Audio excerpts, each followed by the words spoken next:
Live, we are live once again, baby, from George Wilson Podcast Studios in Washington, D.C. It's Black Broadway Podcast, man. Hey, we here. Late night, early morning vibes, man. Hey, listen, this show was brought to you by my wife. Like, this is the inspiration that I needed, the encouragement that I need to get out here and do this thing, make this shit happen, yo. You know what I mean? I've watched enough craziness all week. We've absorbed enough foolishness, man. Sometimes it'll get to your head a little bit, but hey, man, the show must go on. The marathon continues. Black August continues. Black Broadway continues, baby. Black Broadway Podcast, live from Washington, D.C. You know the vibes. Hey. Ah. That's why I love the stream, baby. We can get loose a little bit. You can feel the vibes a little bit. Yeah. You know what I'm saying? Welcome back, man. Wherever you are in the world, you could have been anywhere in the world, but you're here with us, tuned into the Black Broadway Podcast, man. And we're about to let this thing rock, y'all. You know the vibes, man. Once again, ladies and gentlemen, it is Black Broadway Podcast. That's what I'm talking about, y'all. Yes, indeed, man. Hey, it's Black Broadway Podcast, man. Once again, this is your host, The Kill, a.k.a. Black Broadway. And this is the podcast where the real is broadcast. You know the deal. You know what time it is. You know where we are. Washington, D.C., George Wilson Podcast Studios, man. As I said, yo, podcast is brought to you by love, dedication, hard work, man. We got to keep these streams up. We got to keep building this community. We dropping these episodes on iTunes. We dropping them on Instagram. We get clips on the tip top. You know, you can tune in to the Twitch TV/Black Broadway anytime to check out what's going on our channel. Check out all this content. Hey, man, it's been a ridiculous ass news cycle of a week. Just a cycle of activity, man. This shit has been crazy, man. Hey, I've been tired. Yo, I'm out here. I'm really, pushing forward career-wise, man. Hey, shout out to all my new students, man. Shout out to my new role in instruction, in education, in reaching out and teaching. You know what I'm saying? Like, yo, it's something that I'm really learning. I'm really embracing pedagogy. You know what I'm saying? Learning how to really get this done, how to communicate with people, man. As I said, though, you know what we do here. You know, this is the launch pad. This is the original platform forum for all of that. Black Broadway Podcast, where the real is broadcast. And you know the deal is still Black August. We're still rocking, still representing, still celebrating, still embracing, still reading, study, train, study, fast, fight, and we're celebrating 5 weeks in August this year, 5 Mondays in August, should I say. So, we're going to keep this thing rolling, man. And this week, again, if you're following your principles, this is about fight, train, study, fast, fight. This is the 4th week of August, man. We're almost in the home stretch. Kids is going back to school. Shit is getting real, man. Like, I mean, hey, we coming up on it. Primary season is pretty much done. So right now we sliding on into this ridiculous election cycle that, it's America's game. Football is back. Yo, I'm feeling great. I'm weaning myself off of football. I'm not even fucking with American football right now. I'm gonna keep it a buck. That shit is boring. Yo, I've been watching English Premier League, and this is the deal, man. I'm even watching FIFA streams on Twitch. Somebody give me a PS5 so I can get on here with these big dogs on FIFA and show you how we do this. Show you how we stay in good form. You know what I mean? Again, man, Black August, all we doing is refining ourselves, refining our taste, getting ourselves together, getting ourselves prepared for what's to come in the spirit of all the true revolutionaries that came before us, that fought before us, all of that, y'all. Hey, man, it takes time, it takes effort to put these, these streams, these shows together, to pull these whole entire, focused sessions of shit talking together. It's really important to just grab ourselves up, you know what I'm saying? Immerse ourselves somewhat into, what's going on and the foolishness that's happened, but also be able to pull yourself out of it, man. I tell you, it's been great to be able to spend more time with the fam. I had a great time this weekend at an event honoring, man, one of our OGs, man, Chuck Brown, the legendary Chuck Brown, man. It was Chuck Brown's birthday over the weekend, man. Another hero of Black August, a hero of Washington, D.C., a hero of music, period, but go-go music especially. The founding father, the godfather of go-go, man, the legendary Chuck Brown. I believe he would have been 80 this year. So there was a huge party at Langdon Park, also known as, Chuck Brown Park nowadays, man. You know what I'm saying? Chuck Brown, original legend. This man come from these days when you used to see these flyers posted all over D.C., when you used to be able to go uptown and you couldn't be on Georgia Avenue for 3 blocks without going to a Jamaican restaurant. You couldn't, go ride down the street without getting offered a bean pie. You couldn't walk through D.C. without seeing a majority of black people, yo. I'm from Chocolate City. I'm so glad to be from Chocolate City. I'm so glad that this place cultured me and nurtured me and made me who I am. And Chuck Brown's music was a huge soundtrack to all of that. That's just a part of growing up in D.C. That's just what summertime in D.C. feel like, sound like, smell like, look like. It's Chuck Brown. It's real life, man. That's my man. He did this thing, you know what I'm saying? And I really, really appreciated being able to go out and see something like this right here. This right here.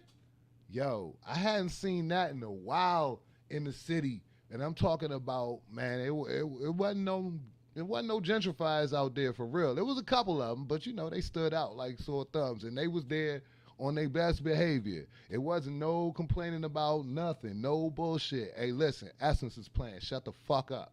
You know what I'm saying? Like, hey, shout out to Red Essence. Shout out to Dougie Fresh. Shout out to Wiley Brown and the Chuck Brown Band for really, really killing it. I mean, just incredible music, incredible sets, incredible vibes, great crowd, you know what I'm saying? All the kids had a great time, man. Free games, DCDPR.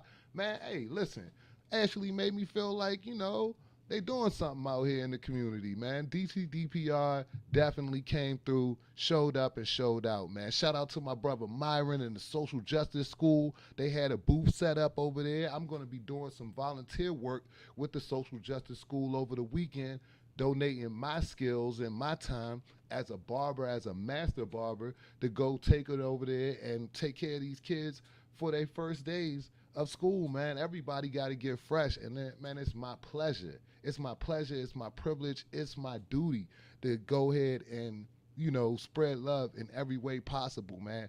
This is the DC that I come from right here. This is where everybody spreading love. Wasn't no fights, no bullshit. I ain't even see nobody exchanging a cross word.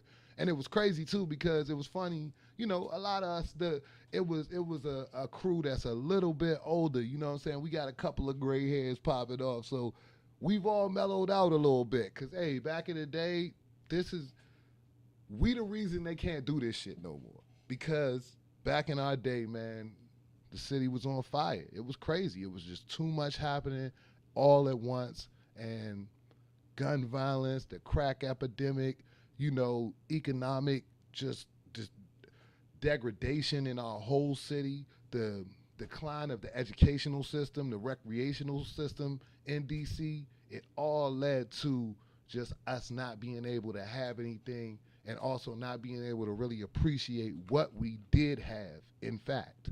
So now that we're all a little bit older and we've seen the adverse effects of gentrification, we've seen the way this thing has really decimated our culture, man. When we come out and we be having cultural events like this, yo, it makes me feel good, man. You know what I'm saying? It's great to honor people who were super influential in your city's culture and who were super foundational. I mean, just the most important thing, one of the most important things in DC is Chuck Brown and his music. So, man, shout out to Chuck Brown. That was a great time, man. Shout out to everybody I seen out there too, man. Miss Wanda, fellas, man, the whole gang, man. I seen all of y'all out there, man. We was rocking. What up?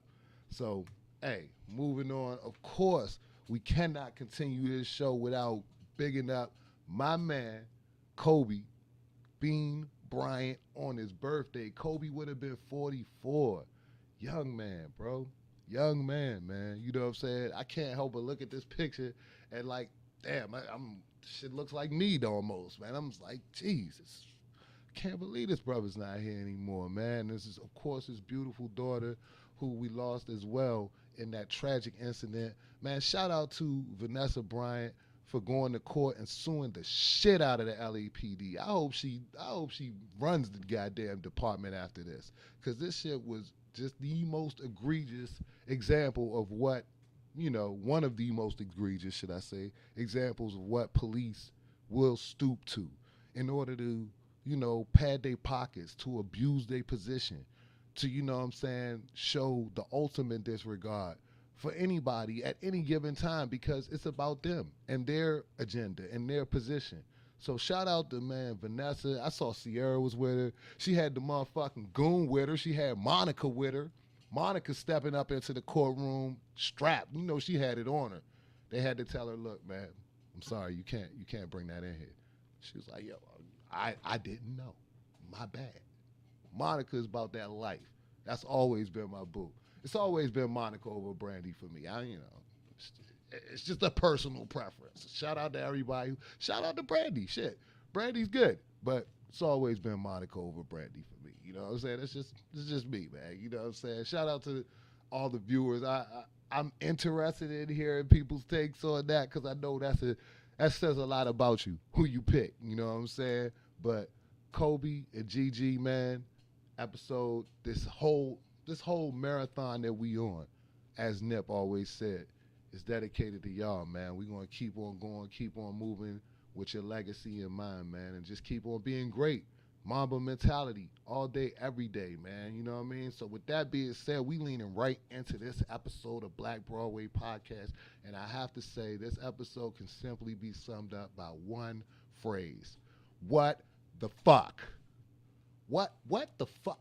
What the fuck is going on out here, yo? We are literally living in some type of simulation hellscape game that just this cannot be real. They can't be serious. Every day, and I cannot stress this enough, the fuck. What the fuck? So, I mean, we've had several what the fuck moments, like all week. Like all week, I've just been dealing with just getting hit with news story after news story, cultural non sequitur after non sequitur, and I'm just like, what the fuck?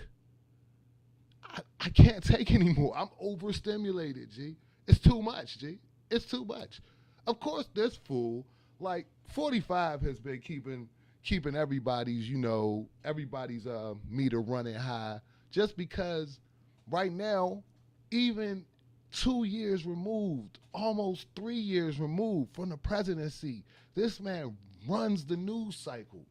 I hope everyone realizes that. Donald Trump runs the news cycle. If Donald Trump does something tomorrow, it is top page news. It's the top story, period. If he does anything. If he doesn't do something, he's still top page news every fucking day.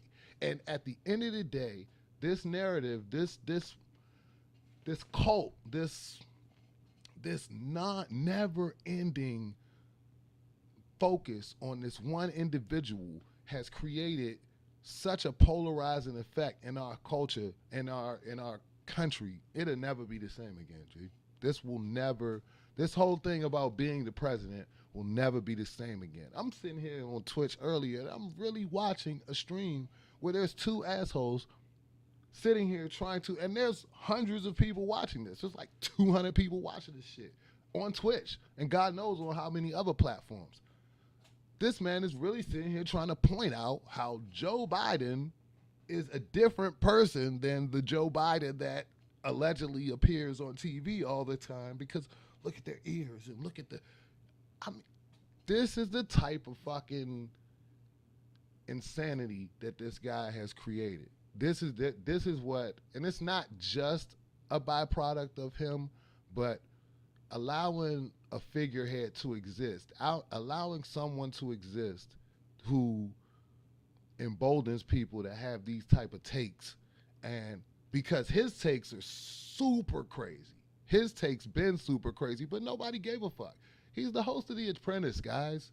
He runs casinos. You know what I'm saying? He used to be in commercials and sitcoms. Like, I feel like people have forgotten who this guy is.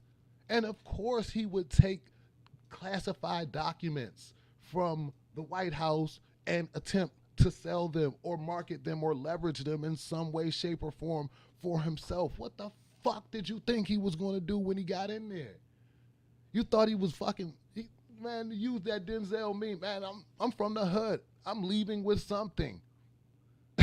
I'm leaving with something. He's not leaving with nothing. He didn't want to leave, first of all, period. Again, another from the hood ass trait. Mans didn't want to leave at all. Man, it's crazy, yo. What you say? The worst part of your consciousness just running amok, huh, chat? Yeah, that's, it's really sad. It's really sad that becomes like the face of our nation. That's who, but that's, ultimately that's who we are. If you look at America on a whole, American culture tends to move in a bit, I hate to say this, of a Trumpian manner. Everyone, and I hate to say this again, but everyone has something that this guy does that they can relate to. They feel, very channeled to for whatever reason. That's America. And America, a lot of, pundits or, journalists or whatever, they don't want to look at that. That's an ugly reality. But that's pretty much who we are. And I'll never forget, man, shout out to my brother, man. You could check him out on past episode of Blvckbroadway podcast featuring journalist Eli Lake. I'm just going to leave that there. You guys do your Googles, you figure that out. Yeah, we all had a conversation. And me and Eli have a long and interesting relationship.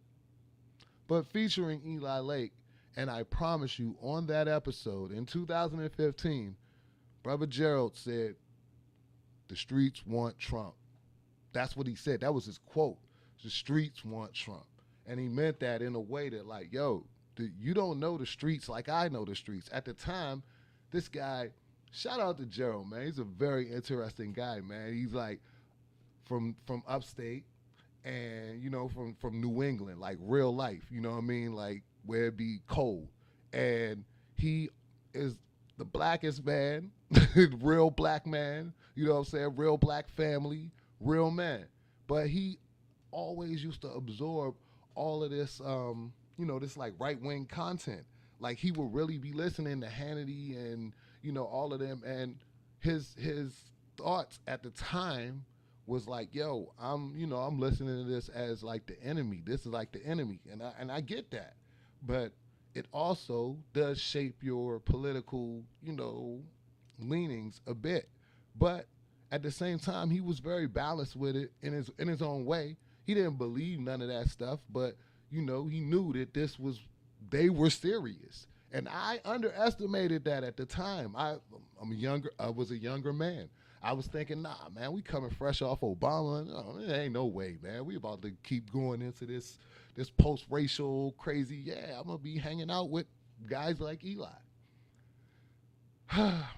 Time will tell, as it always does, the way this thing works. And this has been a very, very, eye-opening experience to see America really gravitate to what they also ultimately wanted to be, yo. I tell my wife all the time, we sit down and we watch TV, I'll be like, yo, they're gonna tear this shit apart. They're about to literally rip this whole thing apart just because they can't agree on the rules no more. They can't agree on the rules no more. Like, look, imagine if all of us were just to say, fuck red and green lights. We not doing that no more. I'm going to go when I feel like going. And every man who drives a car, or woman who drives a car, feels the same way. What do you have? Chaos, anarchy, for a short while. But then, this is the thing that, again, was brought to my attention during this conversation. We have, and I would say people of color, just because we have experience, have a lot higher capacity for chaos and sustained chaos than they do. The people who are calling for this chaos, for calling for these civil wars and all of that, they're not prepared to sustain a civil war. There's no Walmarts in it. Lowe's gonna be closed, dog. You know what I'm saying? It ain't gonna be no Gucci stores. It's not gonna be no car service. It's none of that. You know what I'm saying? And we've built a culture of people who are almost damn near entirely dependent on services provided by other people through large conduits and conglomerate and supply chains. Things that can be corrupted, cut off, shut down with, relative ease. There's not a lot of independent movement going on out here. So I don't think the people who are calling for this chaos really want this chaos. You know what I'm saying?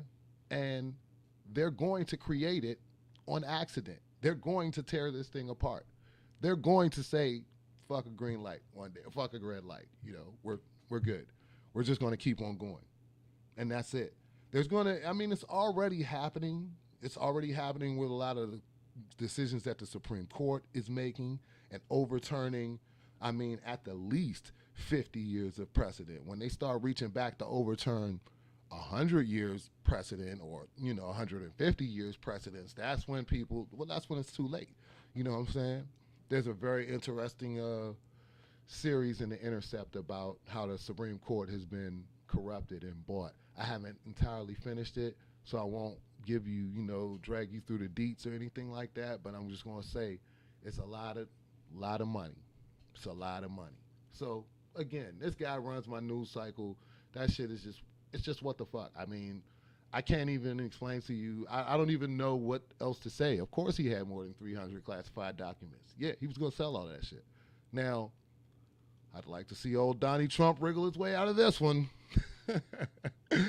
He'll be wiggling. We'll see.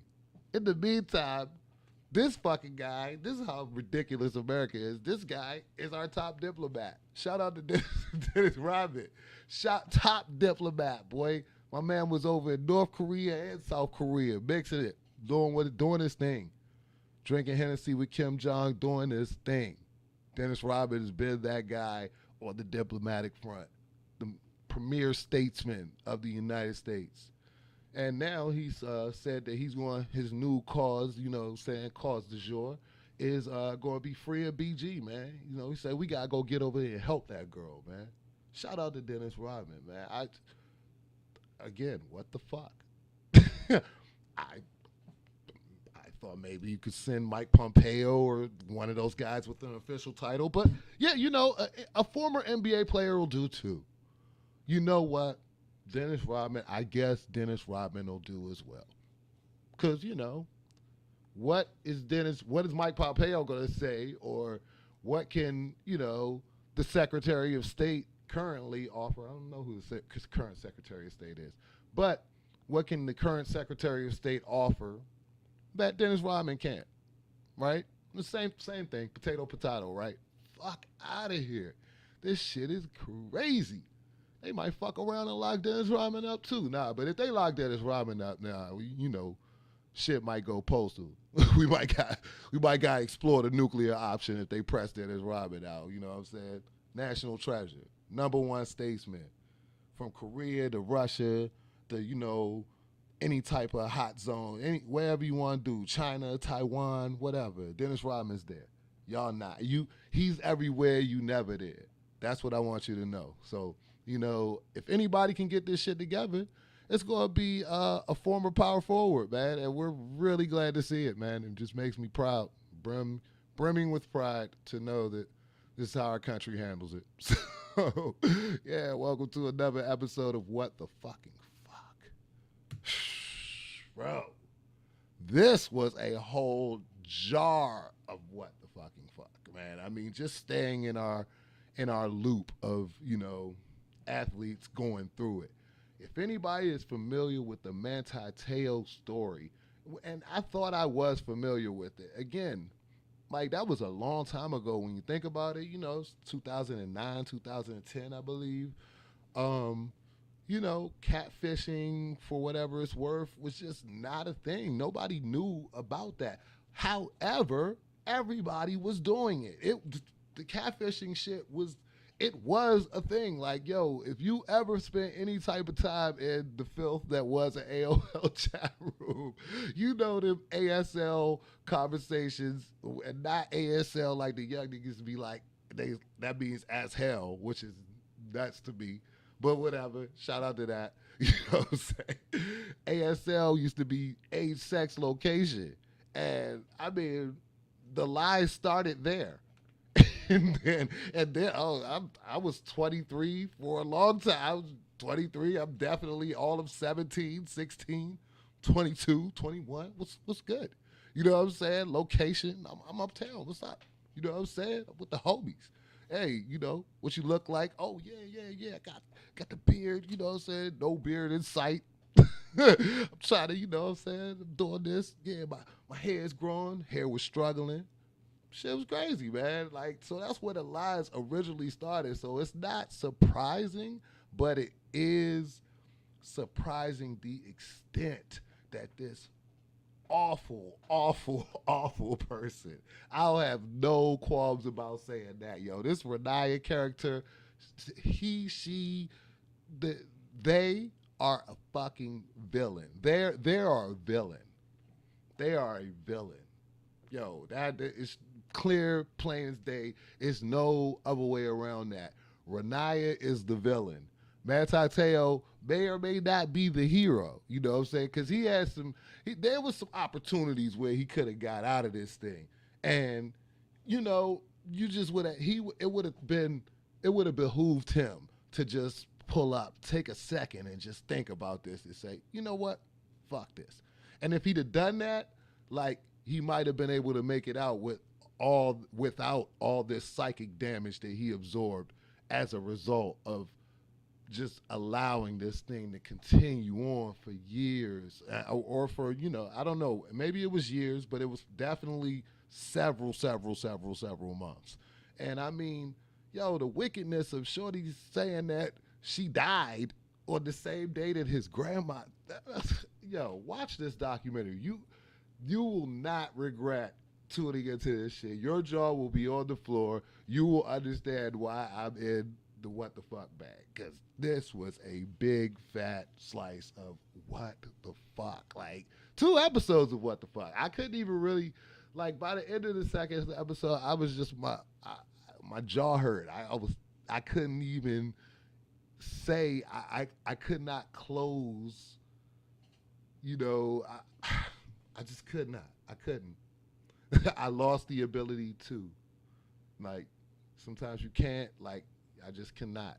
So that was what it was on that particular thing, man. And Mantateo, for whatever it's worth, extremely gracious, extremely, humble and reflective on the whole thing in a way that, lets you know that, one, it really did damage him a lot psychically. Like, what I'm saying? You could tell he had some dark years before he was able to come out and, forgive himself first. That's the most important thing.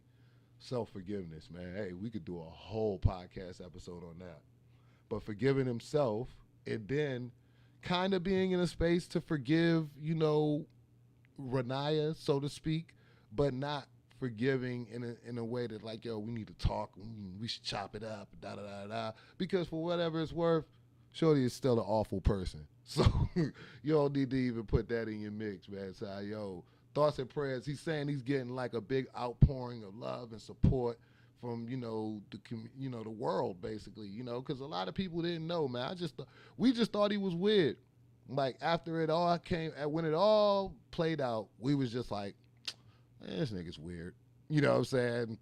Whatever. And, he played in the league and he wasn't really that great, but he was all right. You know what I'm saying? He earned his checks, and all those jokes and all that shit followed him for his whole entire time in, and then he got out.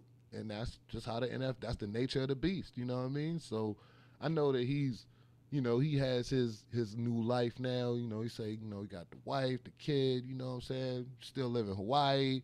Man, you winning, G. So keep on going, man. You know what I'm saying? But yeah, if you ever want to just sit and say what the fuck for 2 hours, watch that.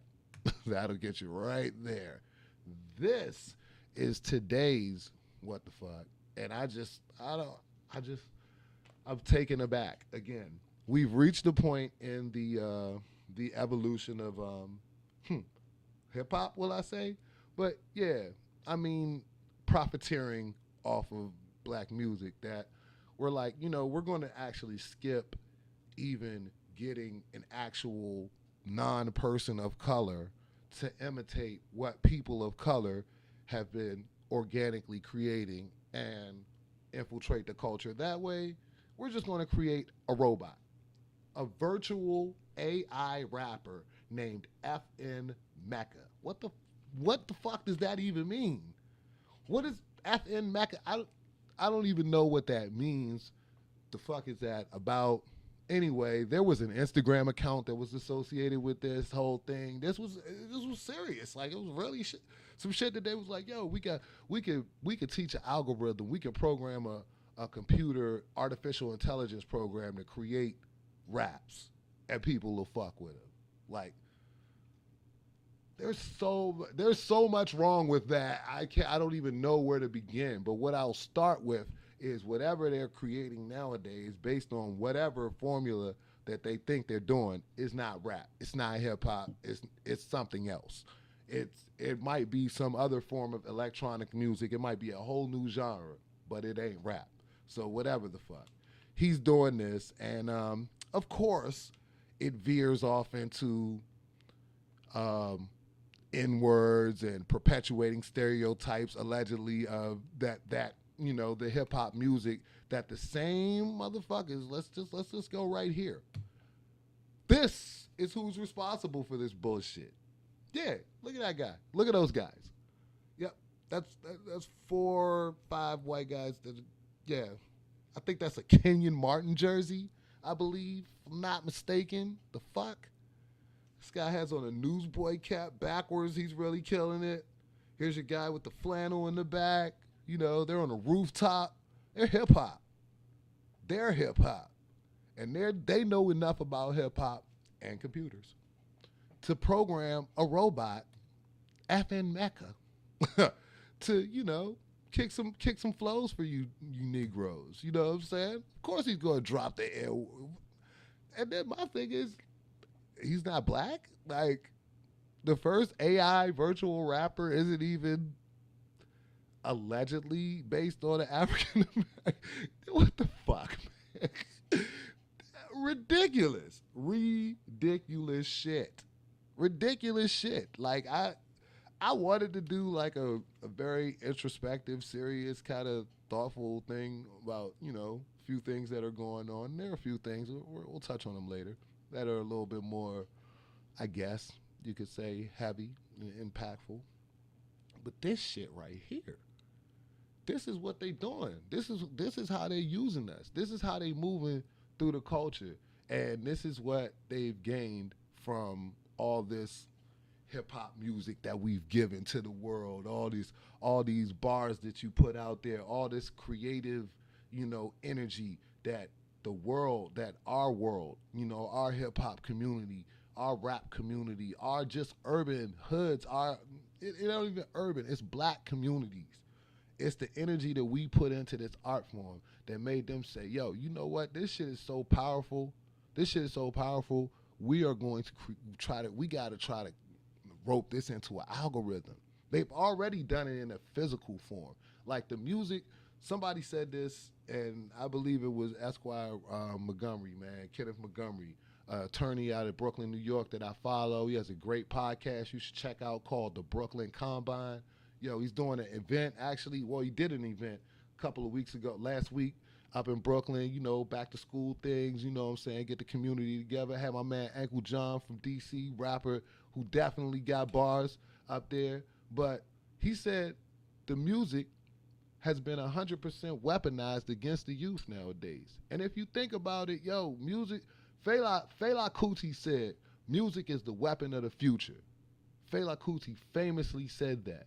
And if you look at it, yo, that has been the weapon that they have used in order to assail just countless hundreds of our youth, to like incapacitate niggas.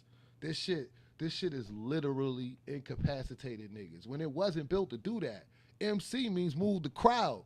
You understand what I'm saying to you? That's why it ain't no more MCs. Ain't no more MCs. Don't move the crowd, man. They got niggas that's like little riot starters, you know what I'm saying? But that doesn't take any particular amount of skill. You know what I'm saying? Anybody could say, oh, break some shit. Ah. If you watch that Fred Durst documentary, that Woodstock documentary, Fred Durst is an asshole. He's not a musician. He's not a serious writer. You know what I'm saying? Not assholes who wear jerseys. That's what they think. That's what they think. So that's why it gives them the audacity to create a FN mecha robot and say, yeah, fuck that. I'm rocking with that. You know what I'm saying? That's gonna be our new rap shit. It's gonna be our new rap star. Either way, that shit went rogue. It's bad luck for everybody involved. They took it all down. Good. Hope you lost a lot of money too. Fucking dumbasses. You know what I'm saying? This is the only AI rapper we acknowledge. The only one. Sit. You know what I'm saying? Telling you, hold up, man. Let me get in my bag real quick, man. Hold on. Let me slide over to the big screen, G. Hold on. You know what I'm saying? Because we was on something different. What was we on right now? Oh, where's that? Nope. Did I have the video? I want to pull the video up, man. I'm gonna end the show. I'm gonna end the show with the 40 bars, all right? This is the only thing me and my brother, I promise you, this is one of the most ridiculous rap songs ever made. I love AI to death, but I don't ever want AI to rap again. It's not even that it was bad. Let me clarify. It's not even that it was bad. It was just unnecessary. Al, you can't be saying shit like that, Al. You play in the NBA. Like, you know who he is? AI walked so Miles Bridges could run. Hey, AI did fucking 40 bars so Miles Bridges could do all the wild shit that he's doing right now. I promise you. It was never a dull moment with the 40 bars, man. Me and my brother, we still laugh about it. Get money, kill. Yo, we playing 40 bars to take the show out, man. We gonna keep it going. It's the only AI we acknowledge, G. Ain't that right, shorty? Only AI we acknowledge. Ooh, White Iverson out here, man. Influential. That's Post Malone right there. A lot of y'all don't know that. That was Post Malone. That was the inspiration. He said, yo, I'm making this tune. I'm making it. And I'm going to forget all about black people. Posty said, fuck y'all, man. What are you talking about? You know what I'm saying? If you're rich, let's kick it. I'm not making any rap songs, dude. I'm not doing any features, baby. Won't catch me in a cypher. No, sir. Like you said, what is that? May be worse, but it's already awful. You're right. Rap is already awful in its own way, but this FN Mecca thing, that would probably be worse. Yeah, so I don't want to see that happen. This has been the topic of the week on the socials, man. Like it's a very weird thing that this happened on the socials, and usually I don't fuck with the topic of the week on the socials because I feel like it's always so trite. It's the same shit. $200 dates, you know what I'm saying? Who gonna eat who ass? Who gives a fuck? You know what I'm saying? Like all that shit is just ridiculous to me. This people getting canceled, fired, doxxed is a serious thing. All right, every time it happens, even when it happens to people who I objectively feel deserve it, I'm like, that's tough, G. You know what I'm saying? You lost your fucking living. You know what I'm saying? Like it's not something we necessarily want to, endorse or cheer on and shit. I'm not on that. But, the fact of the matter is that it does happen. And when you step out here in the world of the internet, you have to know that people have nothing else to do other than to make your life a living hell. Like literally. This is a place where people can dedicate the time and the energy, if so inspired, to fuck you over.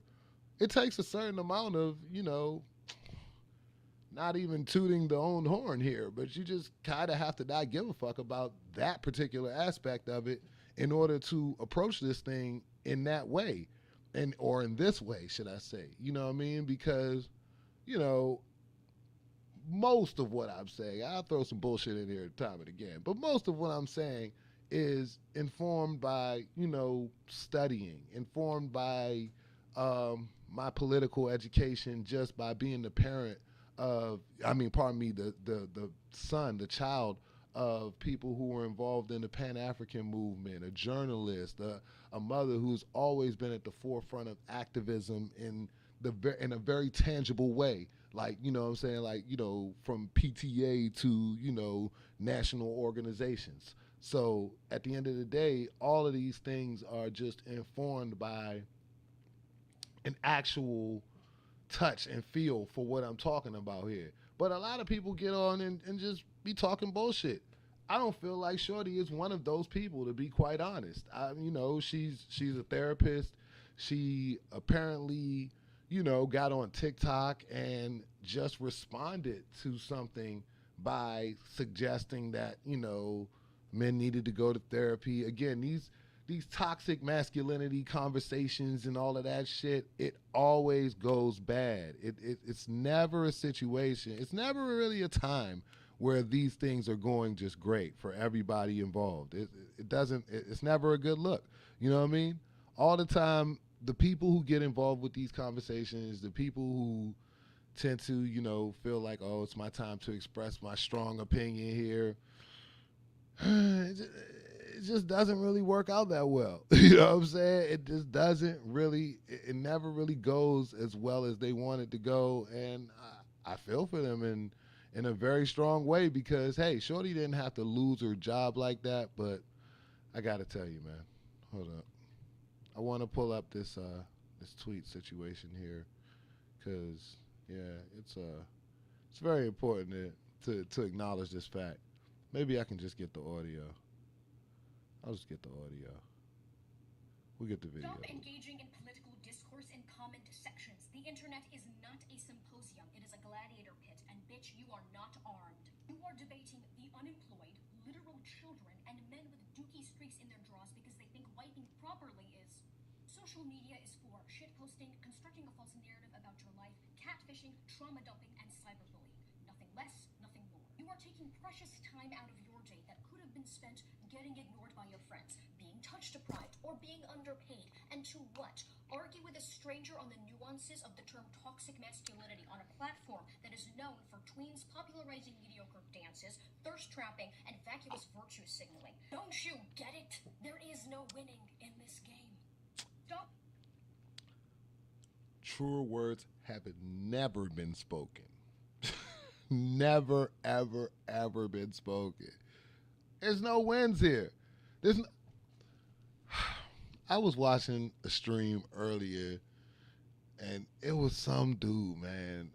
All the guys involved were black guys. And there was this dude, and he appeared to be like, if he wasn't the host, then he was the co-host, like a main character on it. I don't remember his name. If I did, I might throw him under the bus, or I might not, because I don't even want to give assholes like this the shine.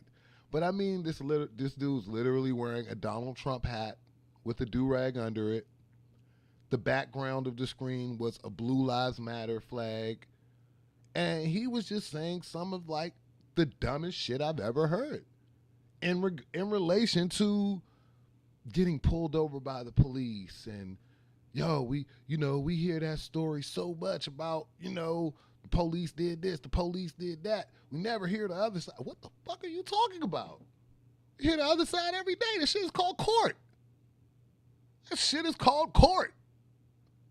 And the people who are listening have the power and the authority and the tools to take people's freedom. We hear that story all the time. Anyway, now, would I go jump into someone's comment with his comments, or do I feel compelled to, have an argument with this guy? Absolutely not. Do I even feel compelled to make it my point to, make a grand stand against his particular set of points? Absolutely not. It's a mind state that we fighting against out here, and that's just a symptom of it. Takes such as, I'm angry about being even the suggestion of therapy come from a hurt place. Yo, hurt people hurt people. Like Shorty was just saying, yo, you're dealing with people who are fucking unemployed. They're unhappy. They're overweight. They got bad skin. They're dealing with a lot of situations that are, bringing their toxicity directly to the forefront. It was one dude. It was funny. It was like a Reddit stream or something like that, but it was going back over just great tweets in the history of people saying just really shitty stuff to people, and it just going crazy and viral. And this one dude, I think he got Mark Summers. Yes, he gave Mark Summers the business on Twitter. He was like, yeah, man, I'll never be that unhappy again to channel that type of greatness. And it's fucking real. Like, he had to be, he was like, yeah, I was in a that shit was trash for me. All I could do was troll Mark Summers, and it was great. You know what I'm saying? It was the highlight of my day. So these people that you're hoping to have these nuanced conversations with about psychotherapy and, different coping mechanisms, they don't have the bandwidth, G. They just gonna fuck your day up. You know what I'm saying? And unfortunately, she's seen the adverse, results of that. She's getting a lot of support from, the internet community because, again, these things are polarizing. They create heroes and villains, causes and victims, and so on and so forth. Somebody brought up her being a therapist, being a black female therapist, which there is not a surplus of. Her clients are in a particularly, tense situation because, there's not just a replacement for her at the ready. My wife was telling me something about school psychiatrist, which is a position that's required in almost every school, is 80% white women. How do you have this profession that's supposed to cater to everyone? We talk about public school, everyone, and it's dominated by one phenotype of people. It's questions that need answers. Things that make you say, what the fuck? You know what I'm saying? So, again, like I said, man, it's what the fuck. I guess it's what the fuck Wednesday. It's Wednesday morning, you know what I'm saying? I'm up. I got to be busting moves. I got to be in the classroom tomorrow. So, these are just some things I'm going to sleep on, really. I got my tea, though. I'm sitting here. I'm looking at it. I'm listening. Mike, me and MJ, we're in the same space right now. What the fucking fuck? I feel you, Mike. Oh, boy. NFTs and crypto. Let me get into this. I haven't given out my crypto takes or my NFT takes. Bro, as the pandemic, moved through its various phases and cycles, as the crypto economy built up, it was just, again, maybe it's PTSD from the 2008 recession and the housing market crash. But it's just something in me that tells me when absolute idiots are getting rich, this is about to fuck up in a major way. When the housing, you gotta understand, '08, I'm in my early 20s or whatever, mid to early 20s, in the years leading up to that. And it was people that I knew barely graduated high school that had two houses, working on a third one. It was people that I knew did not have no money and had no intention of ever working or going to work for money, and they had 2 or 3 houses.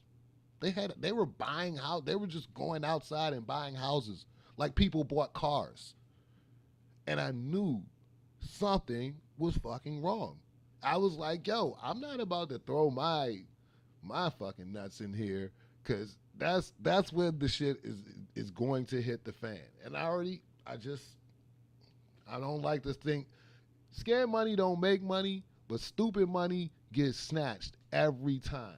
So when I saw this NFT boom and this crypto boom, and I saw the type of people that were on board, you know what I'm saying? Hey, no, I love Andy Milonakis. I used to love the Andy Milonakis show. Andy Milonakis was selling pixelated fucking NFT goats for 20, 30,000. That was problematic. I had a dude sit in my chair as a client and sit here and try to tell me that, yo, NFTs is going to be the way that the black community equalizes their wealth. That's how we're going to close the racial wealth gap. First of all, you're a grifter, because there ain't no closing the fucking racial wealth gap. And anybody who suggests that is trying to part you from some of your money in some way, shape, or form. You know what I'm saying? They're trying to abscond with a couple of your dollars as well. So don't listen to those motherfuckers. Second of all, when this guy was sitting here telling me this, I'm sitting here saying, how could it possibly be that the people who have the most to lose if a Ponzi scheme is found to be a Ponzi scheme, how is it that they are the people who are, let's not say prey on the rich, let's just say the higher you go, the more advanced and more wealthy you would like your marks to be? Because that way, you're not collecting large sums of money off of large amounts of people. You're collecting large sums of money off of a very small amount of people. Ponzi schemes need a base. They need a feeder class. You know what I'm saying? They try to definitely line all of us up to be that. If you was on social media, if you're on Twitter, if you're on anything, Twitter tried to have you buy an NFT fucking avatar. For what? Why? For why? Again, these type of things, these NFTs, these crypto tokens and coins, and just the ability to manipulate and move in that market is nothing more than another signifier of wealth for people who, quite frankly, are bored with wealth. They're not doing anything substantive to generate this wealth. There's only so much that you can spend it on. They're not motivated to reinvest in society, the climate, or anything like that in any substantive way. So what do? We play games. We gamble. That's what we do. We gamble. We speculate on all types of things, different markets, different, commodities, human beings, you know what I'm saying, trafficking and all of those type of things, drugs, all of those type of things, escapism, yes. And this is just another example of that. These assholes, these Bored Ape Club anyway, all-time low, 8-month low, and come to find out that there's going to be a very big, reckoning with the founders of this, because of course, as in most, fratty, Boise club kind of things, especially, outside of the culture, there's some influence here from some type of, racist element, white nationalist, Nazi inspired, Nazi themed elements that have infiltrated and risen to the top of this. Oh, big surprise there. But, whatever. Everybody, I hope you guys had a great time trading your apes. I hope everybody got out before the shit is over. I don't know. I hope, I don't really give a fuck about everybody. I just hope Future got out. I hope Future got his money back, because I don't like seeing my nigga Future take L's. That's it. Everybody else, take a L, especially Andy Milonakis. Fuck out of here. That was disingenuous and whack, yo. I hated that, yo. And I didn't like seeing that from Andy. I fuck with Andy, man. Like, I did not like seeing it. You know what I'm saying? He's in Greek. Word to Elon Musk. Twitter is definitely filled with spam and bots, all right? I don't like agreeing with Elon Musk. That was a what the fuck moment for me. I don't like agreeing with Elon Musk, but Elon Musk is 100% right. Twitter is definitely overrun with spam and bots, and that's just the reality of it. Now, active users are very few, so when you talk about active users, that just means people who've tweeted within the last 30 days. I'm not really one of those people, but I'm on Twitter every day. Like I see something on the TL every day. But am I tweeting? No. So who is tweeting? From my timeline, a very core, reliable group of people who I've been rocking with since like 2010, 2011, since I got on Twitter. And, you know, spam accounts or promoted accounts in some way, shape, or form. Like they just managed to go viral every other day. And you're just like, why? How? What this isn't real. This is like a content farm. Like this young nigga that's sitting in this Camaro with his head down and his middle finger up is not tweeting these type of gems every day, all day. Or maybe he is. I don't know. You know what I'm saying? It could be a thing. But again, how do you monetize that? How does Twitter turn that thing into a thing? How does that user turn that thing into a thing?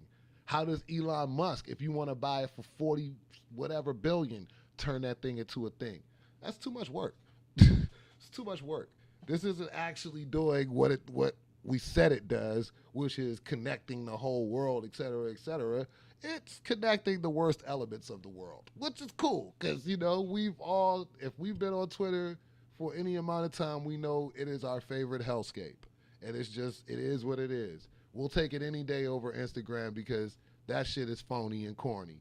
And you can buy nice things out of Instagram, but you won't get that visceral, you know, that serotonin release from laughing at someone else's fucking misfortune that you get from Twitter, yo.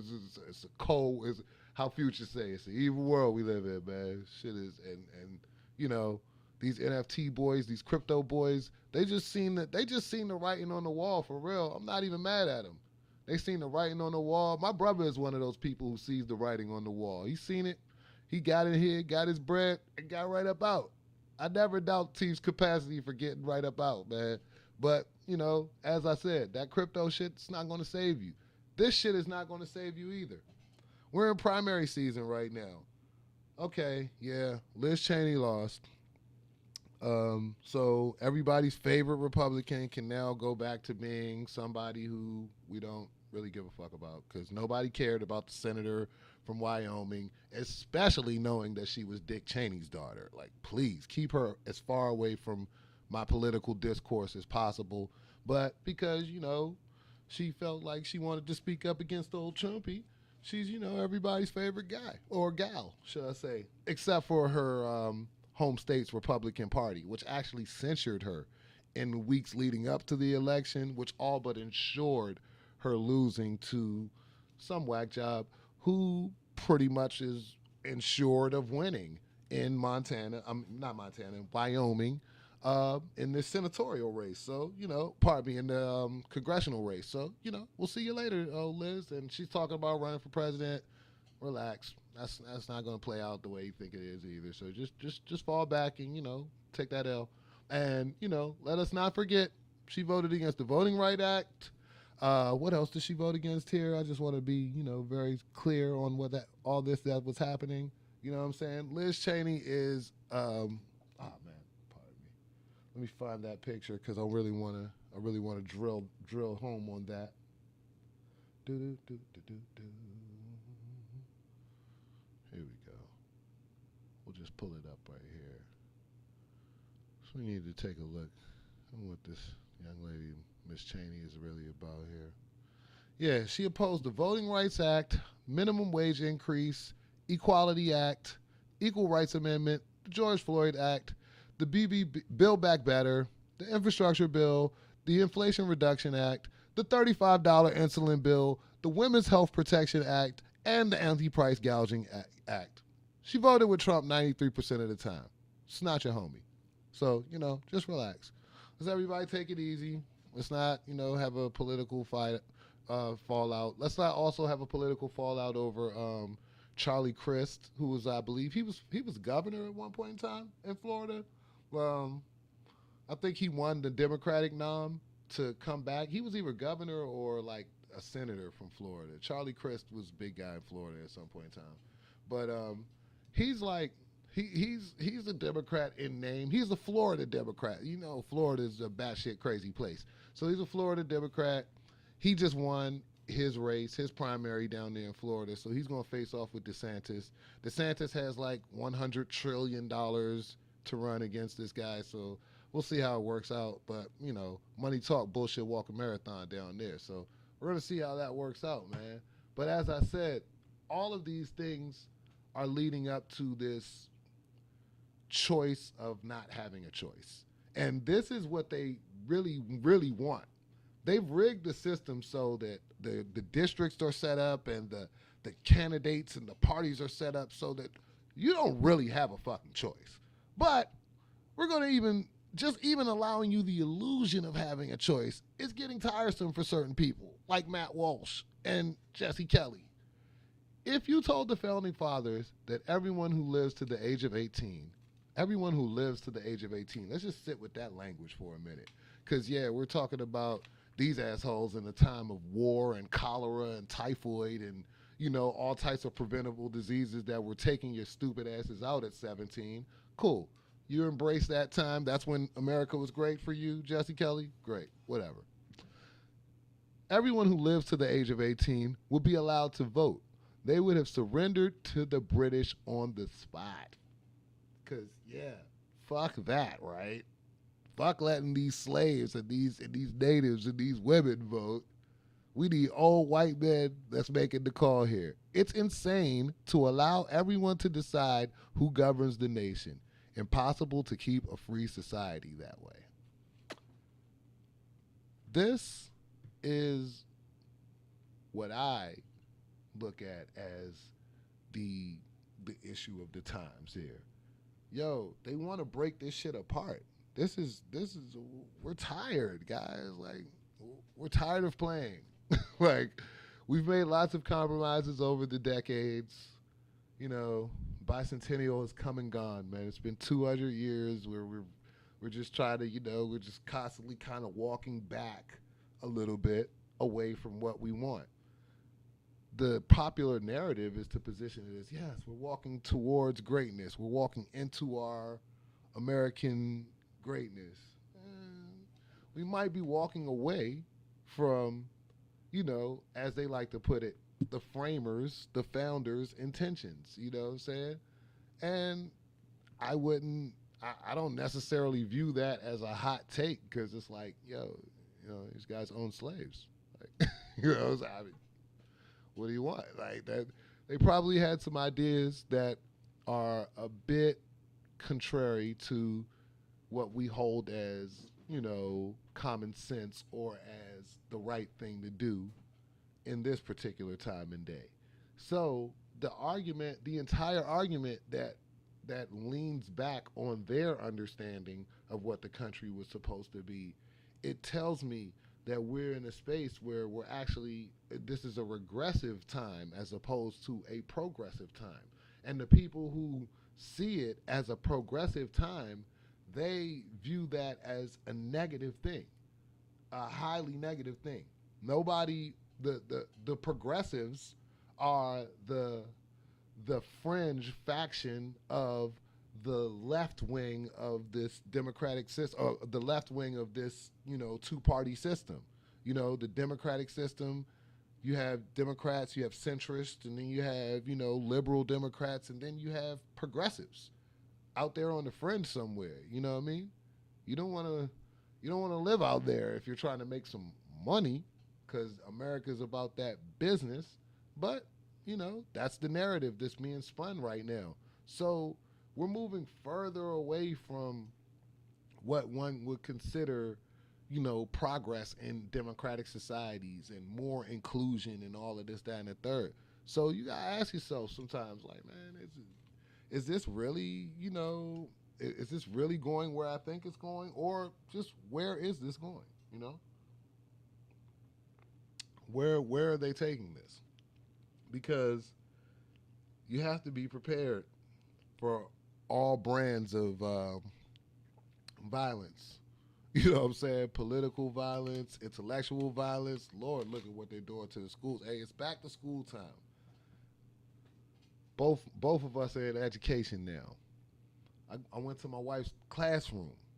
Yo, I mean, just looking at the schools and just looking at, the things that, are needed, or the things that could enhance this whole experience that are not being provided. And it's just like years of neglect, you know what I'm saying, for no reason. What does this do? What Malcolm X said it, man. I think I brought that up or played that on a previous show. What happens when you have an uneducated society, man? You know what I'm saying? You have people making decisions, people creating culture that is ultimately going to lead to that society's downfall. So that shit is it's a wild space to be in, G. I'm just here for the, I won't say for the ride, because I'm definitely, as a parent, as a contributor to society, I feel more compelled to, influence events in some positive way. Somebody once said to me, it's two types of people. It's people that want to push the world off the cliff, and it's people that's trying to push it back towards the center. So I'm just in that space where I'm trying to push it back towards the center. And I know that we are heading towards we're getting closer to the cliff. Like, it's not hard to tell that the faction that wants to push this thing towards the cliff has been, gaining strength and momentum for quite a while. But, we'll see where we go. We've already played the games of like nuclear brinksmanship. Now it's like we playing climate brinksmanship. We just trying to see how hard is the climate really gonna go? You know what I'm saying? We're gonna play this political brinksmanship. Yeah. How hard is the GOP or just whatever political, arm wants to take power? How hard are they really gonna go? So right now it's just like a big vibe check. Like, yo, all right, we're gonna see where everybody is, and I don't know if it's in my lifetime or in my kids or the grandkids or whatever. But at some point in time, we're gonna have to have a reckoning, because that's where we're headed here. This isn't getting. No, neither party is moving in a direction of yielding. they're going one particular way. So let's have some fun in the meantime, in between time, man. Shake your head and be just like, what the fuck, man? Like I said, political violence on top of state-sponsored police violence. If anybody's seen this viral clip here with the Arkansas police, this shit is ridiculous. I mean, there's no justification. Interesting to me that the young man appeared to be, he wasn't black. So, and I think that there's him not being black and his face being plastered all over the television now in the way that it has resonated with some people in a slightly different way. There's been a lot of, there's been some swift, immediate action behind this. There's suspensions, district attorney on the line, all of this. I'm not even saying that he's white. I'm just saying it's like perhaps the perception problem of black people being beaten by the police, and there's always a perception that there was some action or something done to deserve that.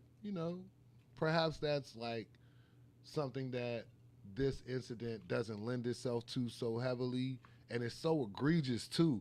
Like, and then look, I see shit on TikTok that's as egregious as well. I see shit in DC on TikTok that's equally egregious, but I'm just like, yo, I guess that's considered to be whatever. Like, I saw some dude on, shout out to Kill Mode News or whatever, they on Twitter, like, great journalistic coverage of the streets, like in the most accurate way, up close and personal way possible. Like, I mean, if somebody got shot in DC, almost hour for hour, it's going up on that page, and it's like that kind of dedication to the violence and stuff that occurs in the city at such a rapid clip is nuts.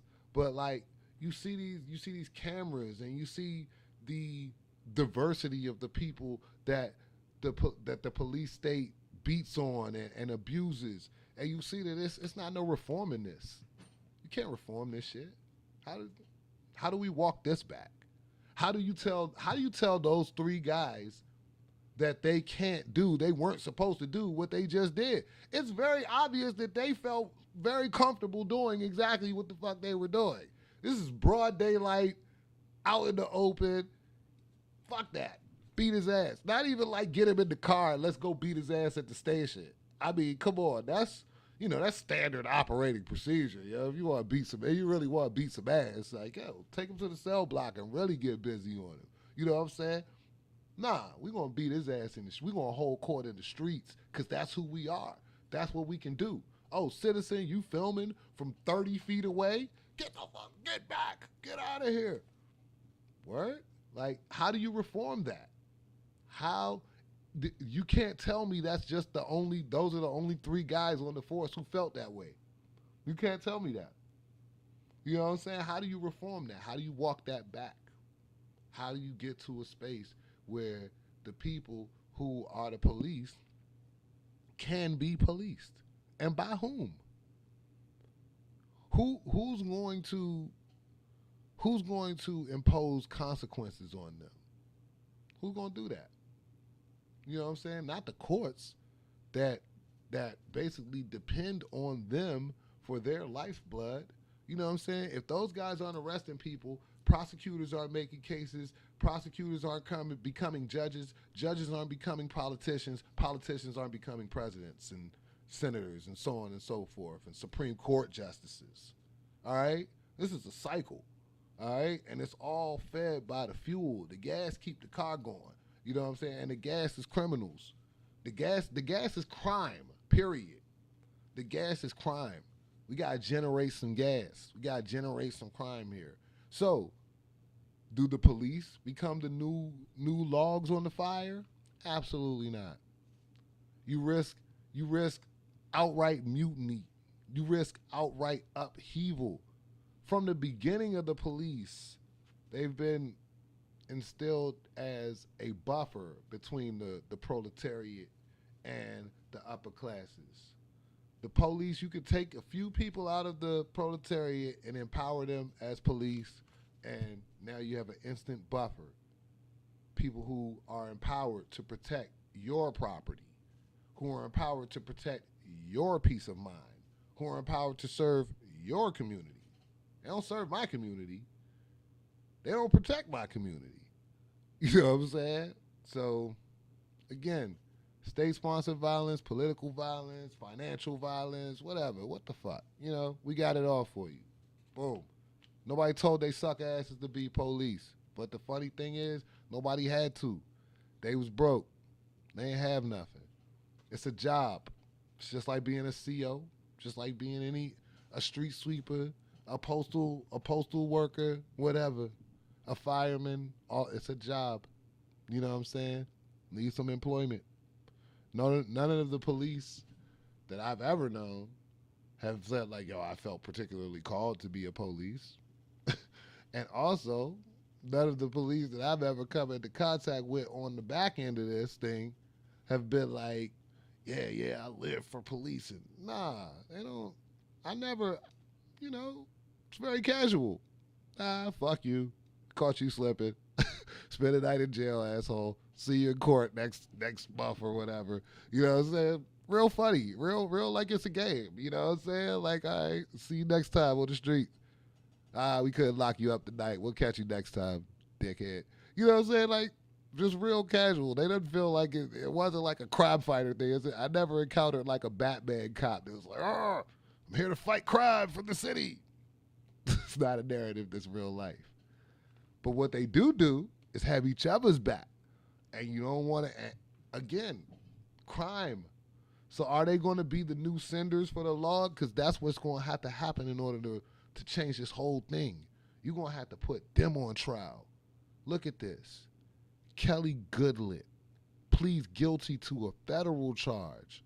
Federal case brought against her for, listen, falsifying information that led to the raid on the apartment that led to Breonna Taylor's death. Falsifying information. Falsified a whole fucking affidavit. That then was given by the officers to a judge who then signed off on a search warrant for the apartment on that fateful night. Again, mind you, nothing was ever found. Breonna Taylor's partner, who shot back was not the person that they were allegedly searching for. The person who they were searching for was actually very much so known to them. And they didn't run up in that person's house for whatever reason. I wonder why that paperwork was falsified. I wonder what kind of deal the persons who signed off on that were working on. All of these things is just deep internal affairs, intrigue within this gang. It's like trying to figure out why the Crips did what they did, or why the Bloods did what they did. Man, this shit is, there's beef, there's stories, there's money that needs to be recovered and blah blah blah from way back, and that's so deep that you don't even understand it. It's like an episode of Snowfall or some shit. Like, it's so many layers to this shit. You know what I'm saying? So the collateral damage, the actual person. If you ever watched this the documentary on HBO, We Own This City, that was dope, man. That was like about like how Baltimore and how those, you know, police that were out in Baltimore really, man, was corrupt to the hilt, to the ultimate. You know what I mean? And they really didn't care that they were stealing money from people who were ultimately going to get killed by drug dealers for losing this money. They didn't give a fuck. So it's like, wow, bro, like, you know that this is going to lead to a murder. You know that your theft is going to lead directly to a murder, and you don't care. She knew something was off with these documents that she, you know, helped to falsify, and that was it could lead to somebody dying. Cold world, man. No fucking Snuggie.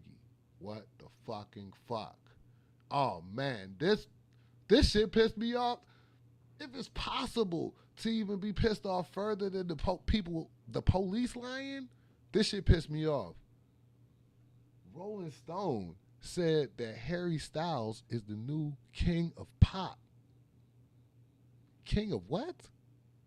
It's only one man in the mirror. It's only one white glove. It's only one pair of penny loafers. It's only one king of pop. That shit doesn't even deserve acknowledgement. Take that shit down. Move on. You fucked up. Take that L, Rolling Stone. What the fuck?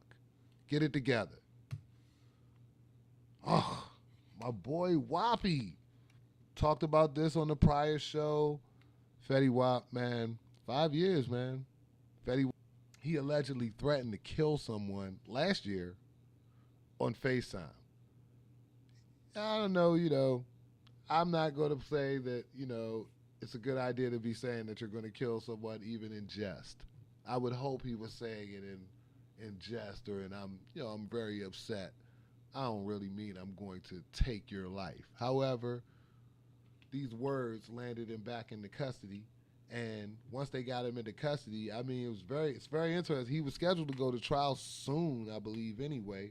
But, you know, once they got him, and I feel like really why they got him is because, it's like, look, don't try to run. Don't try to do nothing stupid. We're going to get you up out of here real quick, and now we know we got you. What do you want to do? Because you're in now, and what's the game plan? So I guess he pleaded guilty. 200 bricks, 200 kilograms, 100 kilograms, 200 pounds of fentanyl and heroin and crack. Wow. It's not very Zoowop, man. It's not very 1738, man. You know what I'm saying? So hope the best for Wop, man. Hope he come home soon, man. You know what I'm saying? Listen, they trying to get WAP this time, but I heard about a boy who killed a young white boy, killed two young black boys in Fairfax, Virginia, in a garage, in a close quarters with a ghost gun, with a gun that's not even supposed to be in existence. And they talk about giving this boy 10 years for both the bodies. Perhaps to run concurrent, perhaps to run consecutive. We haven't really decided yet. You kill two people, you might walk away doing 10 years. Clean, convicted, and everything. You selling that weight? Yeah, we trying to give you this. You're getting the 5 mandatory. We'll see what else we can slap on you because you're not going to come home. It's crazy, man. What the fuck? You know what I mean? Thank God for HBO and the House of Dragons, whatever. You know, House of the Dragon, is that the name? All right, cool. It's House of Dragons. That's what we going to call it. All right? Dragons, nigga. You know what I'm saying? So glad it didn't suck. I'm so glad. Yo, in a week full of bullshit, House of Dragons didn't suck, and I felt great about that. I was so happy to not have to suffer through that bullshit, man. It was a great episode. You know, I'm looking forward to absorbing all the content. Now, those forums I will hop into. Those comment boards I will hop into. I will defend House Baratheon. Nah, I ain't defending none of that. But I'm just saying, I fuck with the whole world, and I like the expansiveness and the deep and the depth of the world that George R.R. Martin has created. So I appreciate House of Dragons. I appreciate this prequel, this new timeline, these new characters. But same old feel. It's back to that feeling again. We back in King's Landing, baby. We back to it, yo. You know what I mean? Oh, this is another positive thing, I hope. Tomorrow, we're getting some type of announcement about, student loan debt, I think real Joe Biden, not fake Joe Biden. Real Joe Biden's going to come out and give that. So we're excited about that. You know what I'm saying? That could be a very good thing for some people. And all you fucking bootstrappers talking about, I paid my student debt, so you got to pay. Eat a dick. Relax. Don't even worry about it. Just fall back and, pay your fucking bills. You know what I'm saying? Because hopefully some of us might be getting freed up out here so we can actually make some moves in America. Maybe make some moves out of America. You know what I'm saying? We'll see. But at least, buy a little shack out here. You know what I mean? Put our name on a deed or two. You know what I mean? So let's get back to it, man. Come on, Joe. Make them do what they do tomorrow, man. We need to do this, yo. Student loan forgiveness. Or else we going to hear about it. Oh, man, this has been a crazy week, too, with this water level shit.